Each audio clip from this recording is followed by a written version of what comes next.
Hi there, everyone, and welcome to this workshop to raise awareness of Prevent, designed for parents to uncover and discover some of the key threats facing young people at the moment.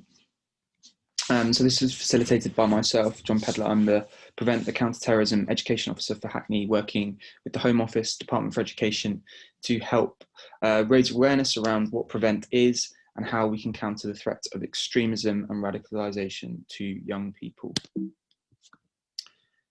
So during COVID-19, there's been some really specific risks to young people and threats to young people. And these are some of the facts.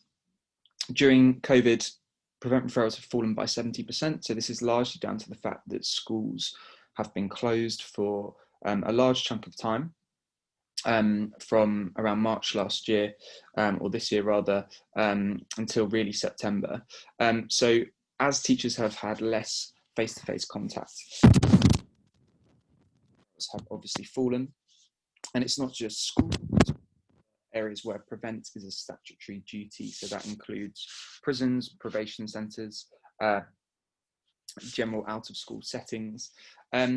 Young people are spending more and more time online. During COVID, many young people were on their computers for large chunks of the day, whether that's doing schoolwork or accessing material outside of that realm.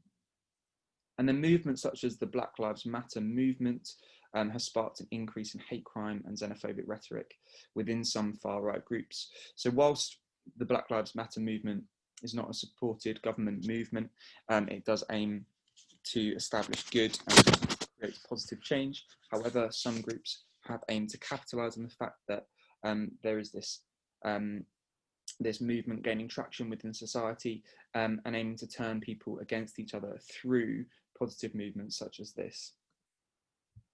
So during COVID-19, these are some statistics which are really helpful for us to understand a little bit about what's been going on the web. 30% of people who responded to a survey had heard about the 5G conspiracy theory, and almost a third of those people found it credible. That's a real growing conspiracy theory that started in the last sort of 6 to 8 months. And a large number of people had believed that there was this 5G COVID conspiracy, even to a point where people didn't want telephone masks going up because they were concerned about this theory. There's been a 21% increase in hate crime towards East Asian and Southeast Asian individuals as a result of the COVID-19 pandemic. A fake post accusing Muslims of breaking lockdown rules was shared 2,700 times. This is very common, that posts taken out of context or with no real factual backing have been shared widely across social media platforms, and it's a real concern for organisations like Facebook, Instagram, YouTube to try and take things down really rapidly before they spread at this kind of rate. And then over 90% of posts containing misinformation were not acted on by social media companies. So this is the real challenge for organisations such as Facebook and YouTube to try and remove the content as quickly as possible. And often they rely on volunteers to do this, people who are seeing this stuff and need to report it. So this is the kind of landscape that young people are existing in at the moment in terms of their online presence. Just to talk a little bit more about Black Lives Matter. The Extremist Analysis Unit, so this is we've found within the Home Office and Department for Education, have found a few kind of different findings that point towards Black Lives Matter as a positive movement, but ultimately as something which is being capitalised on by extremists. So right-wing extremists, their main strategy almost certainly remains to exploit current events. So thinking about COVID and thinking about BLM, they're aiming to exploit that. And the aim being that supports their traditional narratives. They've almost certainly focused their activity where statues and flags have been vandalised during the BLM protests. Right-wing extremists likely regard the movement as threatening their perceived cultural identity. So the aim is to try and kind of reform or revert back to this idea of a cultural identity and being British, and this is something which is aiming to threaten that. They also likely consider authorities' responses to the protests as demonstrating a supposed bias against white people, in that, so you take Bristol, for example, and how they, there was a perceived support of Black Lives Matter movement when that statue was torn down. Certain groups have said that there's a favour towards or in favour of minority groups, but a disregard for the white population.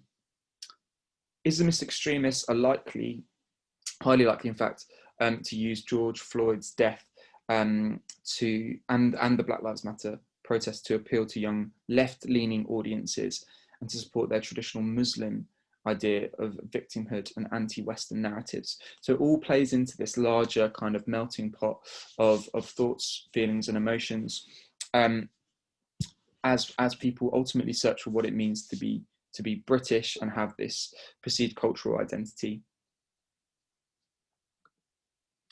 Now, conspiracy theories are a really important thing to consider at the moment, because during COVID-19, many conspiracy theories have become kind of more mainstream and more widely accepted. And I talked about the 5G one a moment ago.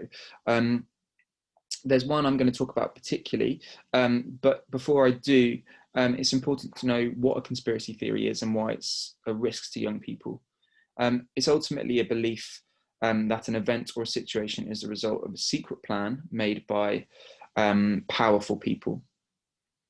Now, conspiracy theories can take many different forms. They can spread in a number of different ways and can target different individuals. They do pose significant risk among different communities, and they have the propensity to be incredibly divisive.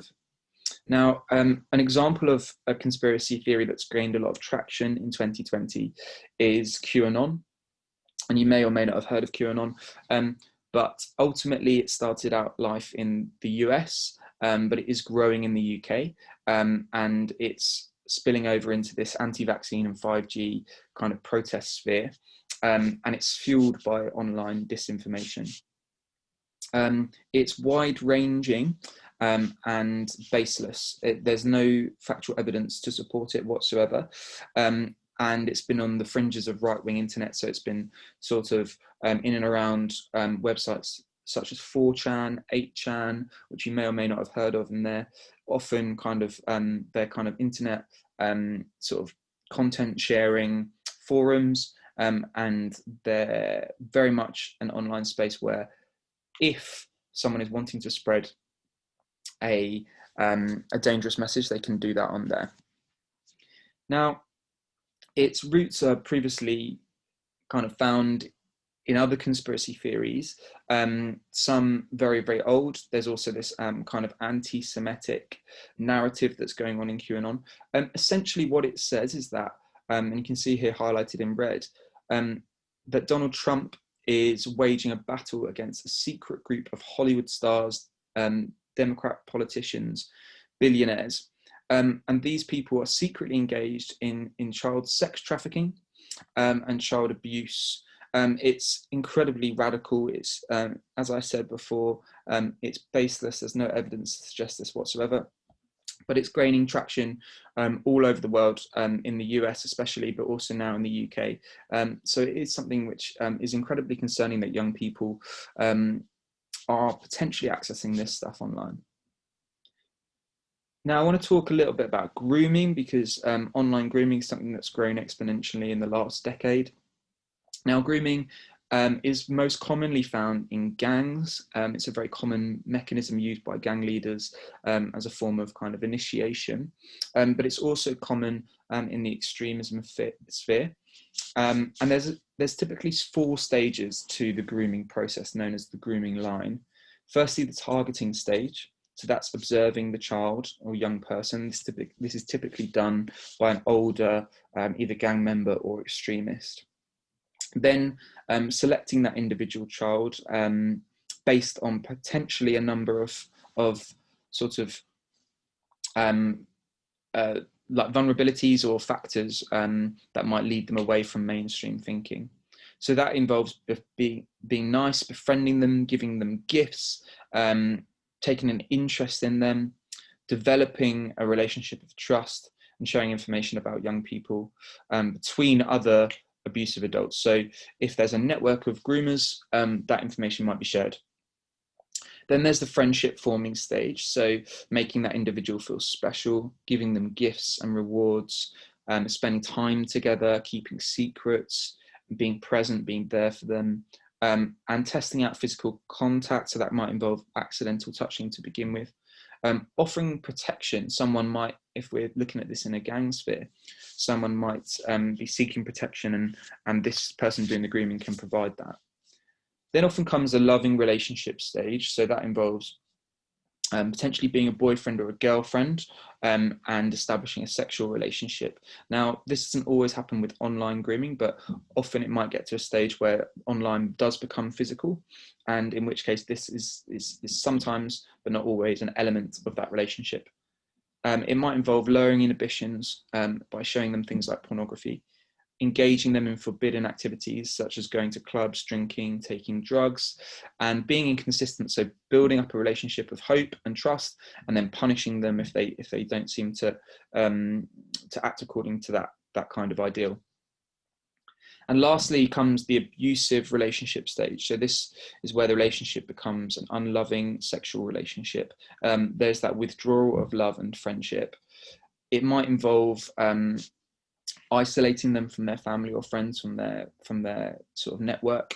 It might involve trickery and manipulation. So it might be that you owe me something. Sometimes it involves sort of threatening behavior based on something that individual has done. So say a young child has been indoctrinated into a gang, initiated into a gang, and part of that initiation process was to do something humiliating. So that might be performing a sexual act on a gang member. Say that's filmed, suddenly that young person, if they want to leave the gang, is held because they ultimately might be threatened by the gang leader saying, we're going to release this video to your family, to your teachers, to your friends, if you choose to leave the gang, or if you don't do what we're asking you to do. And that might be something to do with county lines. That might be collecting, delivering drugs, living in a certain place, handling money. So it's an incredibly damaging and abusive process that often involves the extreme exploitation of young people, but it is effective, and that's why groomers do it, because it's tried and tested for them. But it's something that young people need to know about so that they can be aware of the process and not get themselves into that process. And crucially, that can happen online, and does happen online in many, many cases. So trolling is something which the internet has sort of become quite famous for in the last decade. And this typically involves trolling public figures and large kind of social media, people with large social media followings, but it can be any individual. That's the danger of social media, is that anyone can be the victim of trolling. And this is kind of in terms of psychology, the people that are typically guilty of this have this idea of negative social potency, which means they enjoy causing harm to other people. They get pleasure from attacking people online. There's a professor, Dr. Mark Griffiths, who's the professor of behavioural addiction at Nottingham Trent University, and he described trolling as where most people troll others for either revenge, attention seeking, boredom, or personal amusement. Other people have recognised that it comes out of a place of insecurity. Often people who are trolled are people who have some level of fame or status. So maybe there's a jealousy or an insecurity that's attached to that. There's a very good video, which I will send around a link to after, on BBC Bitesize, all about trolling. Sadly, it won't let me play it on here, but just gives an idea of sort of the reasons why people are trolled and how people have responded to that. So when we're thinking about safeguarding young children, it's important to recognise that all of these threats and risks are seen in the context of general safeguarding. So these kind of 6 examples here are all things that young people are safeguarded against whilst at school. So that's like gangs and county lines, drug dealing and consumption, domestic violence, female genital mutilation, hate crime, sexual abuse. So from a protection standpoint, that's the responsibility of both home and school to protect young people against this stuff. And extremism would also find its place within this, presenting safeguarding issues. So another additional thing that a school and a family would want to safeguard a young person against. Now, when we're thinking about vulnerability, it's really important to think about different factors. So push factors, pull factors, and then protective factors.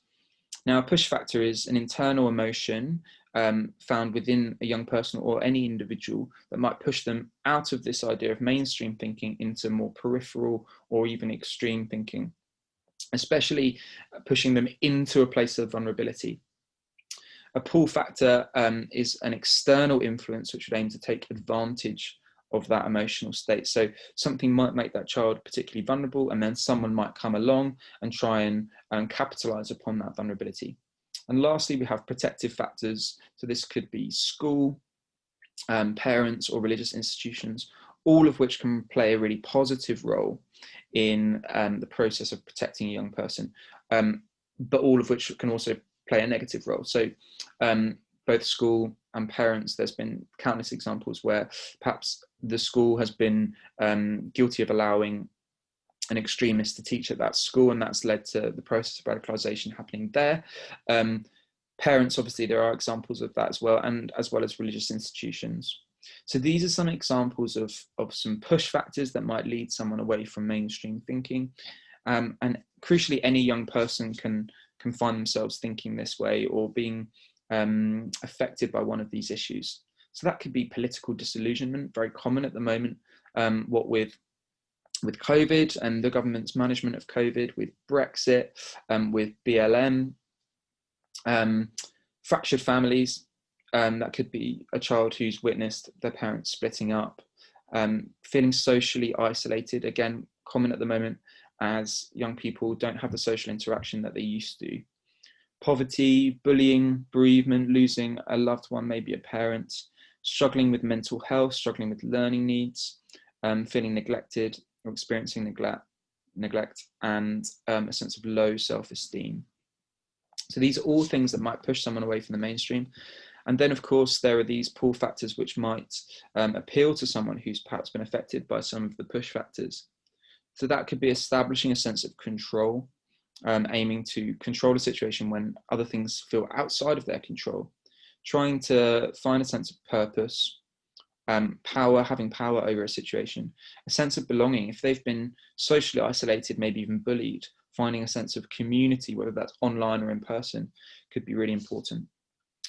Feeling protected, excitement, a sense of excitement about doing something. So we saw examples of when what's referred to as the Bethnal Green trio, so Shamima Begum and her two friends left Bethnal Green to go to Syria. There was, in the narrative, there was a sense of excitement about where they were going, about meeting prospective husbands, about joining a movement. They were talking about taking sort of hair straighteners and epilators with them, this ideal of where they were going. And of course, the reality was very different. Establishing a sense of identity, so knowing and feeling a sense that, in fact, like I am doing something positive, I am becoming someone new as a result of perhaps new relationships and new friendships or new ideas. So these are some of the signs to look out for in young people. So from a parent or teacher perspective, it's really important to be thinking about how young people are behaving and crucially, whether there's a change in behavior. So whether that's a change, perhaps becoming more angry or bitter, more short-tempered, perhaps increasingly depressed or withdrawn, even a newfound arrogance. Now, it's really important that we don't overthink these things, because of course during COVID and as children wrestle with what it's like to grow up amidst a pandemic, it's really important that these things are taken into context. However, it might be that if there is a change in behavior and this is coupled with perhaps spending more time online or perhaps a change in attitude to the way that they previously thought about certain issues, it might be worth exploring. Verbal, so being fixated on a certain subject, a change in language, being closed to new ideas, perhaps asking inappropriate questions. And then a sense of scripted speech, often something we find in gangs as young people are told to say a certain thing in response to a certain question.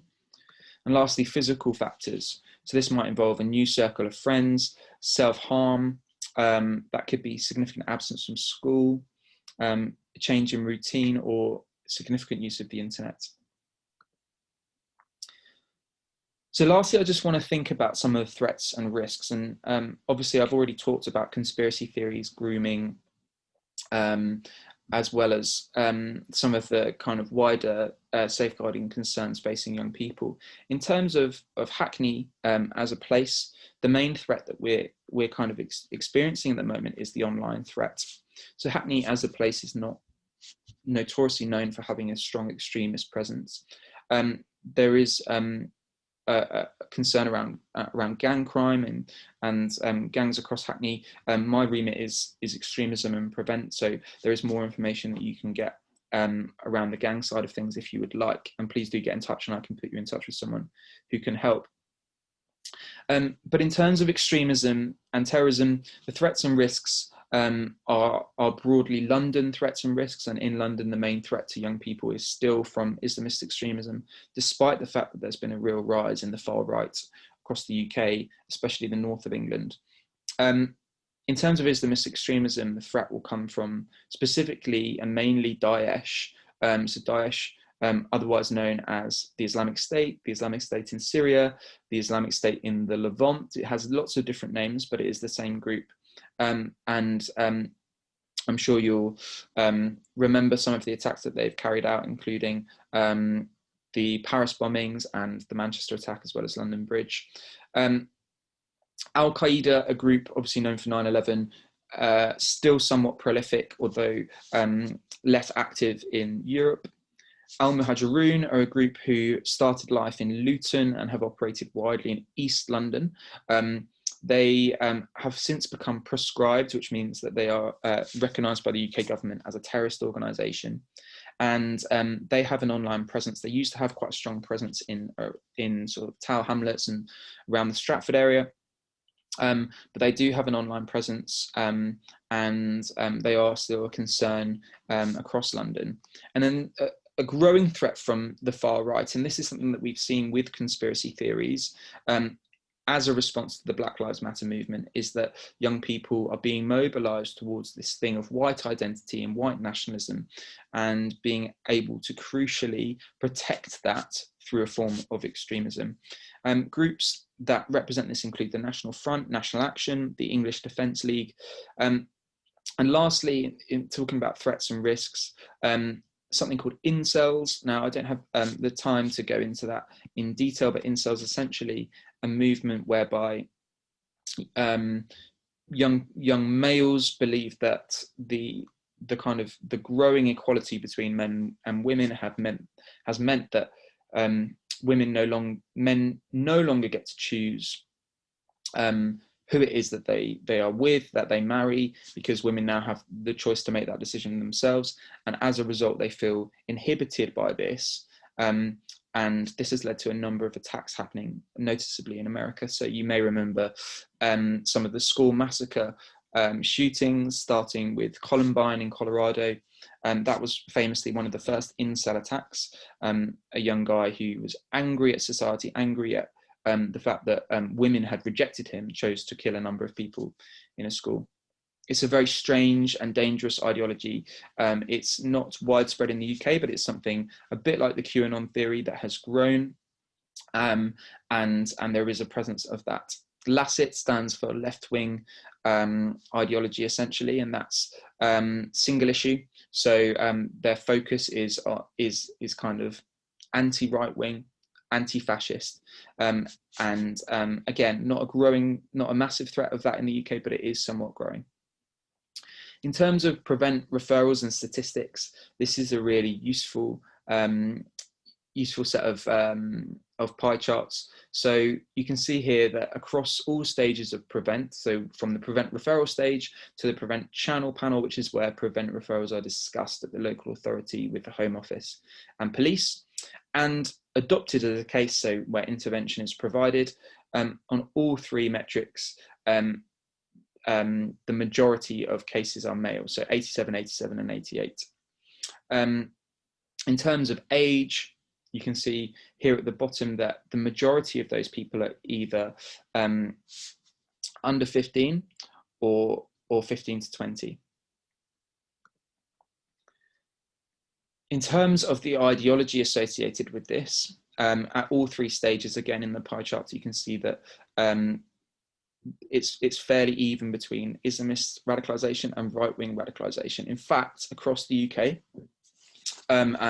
those adopted as channel cases, so those where intervention is provided by the government, actually the vast majority now, or not the vast majority, but the majority are right-wing radicalisation cases, okay, 45%.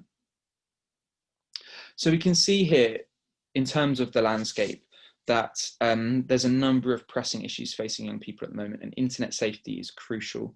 Now, obviously, every school will have its own internet safety policy, but there are a number of institutions and organisations that aim to raise awareness of some of these issues and think about how young people can stay safe online. So I would recommend, especially BRAVE, which is Youth Training Against Violence and Extremism. They operate in Hackney. The government website for Department for Education and Extremism, Educate Against Hate, is a really useful resource. It's got loads of different resources on there, including things for parents. So I would recommend having a look at that. Solutions Not Sides, which aims to think about the Israel and Palestine conflict and how crucially